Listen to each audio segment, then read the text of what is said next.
কানাডার গ্লোবাল টি-20 টুর্নামেন্টে ব্রাম্পটন ওলভসের কাছে 8 উইকেটে হেরেছে বাংলা টাইগার্স মিসিসাউগা।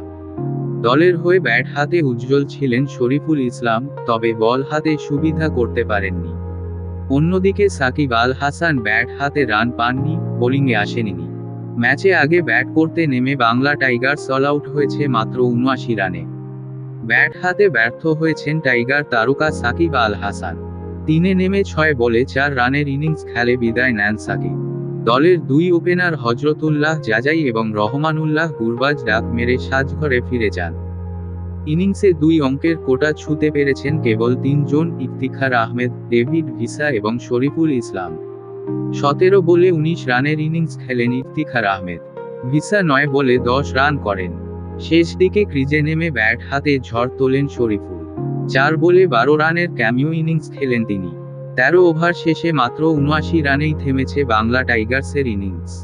জবাব দিতে নামা ব্রাম্পটন ওলভসের সামনে বল হাতেও সুবিধা করতে পারেনি বাংলা টাইগার্স।